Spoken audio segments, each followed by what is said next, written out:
Your kids are watching a man controlled by his thoughts, every reaction, every excuse, every weak moment. They're learning what a man looks like when his mind owns him. You think you're thinking, but most of what runs through your head isn't thought, it's noise. It's the same loop you ran yesterday, the same fear, the same excuse dressed up as reason. Your mind will convince you that scrolling is rest, that tomorrow is good enough, that you've earned mediocrity because the day was hard. It'll tell you that you're tired when you're just soft, that you're being reasonable when you're just being weak. And if you don't take that ground back, it owns you. Every undisciplined father started as a man who let one thought slide, one compromise, one justification, one little lie that felt harmless. Then it became a pattern, then a lifestyle, then an identity. Now he's angry at a world he never tried to master because he couldn't master the 6 inches between his ears. His kids don't see a warrior, they see a reactor, a victim, a man who blames traffic for his tone and stress for his absence. That's not leadership, that's slavery. Controlling your mind isn't about positivity, it's about ownership. It's waking up and deciding which thoughts get a vote, which emotions get airtime, which stories you're going to stop telling yourself. You don't ignore the darkness, you stare it down and choose different.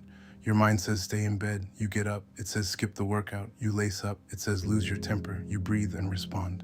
Every single time you override the default, you take ground.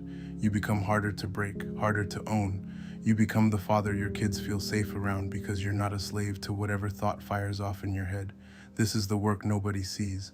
No one's clapping when you stop a spiraling thought, when you kill a lie before it roots, when you choose discipline over distraction in a moment no one will ever know about. But you'll know, and over time those invisible wins build a man who doesn't crumble when life swings, a man who can take a hit and stay centered, who can walk into chaos and bring order because his mind is his weapon, not his warden. Your kids are inheriting your mental patterns. They're learning how to handle stress by watching you handle stress.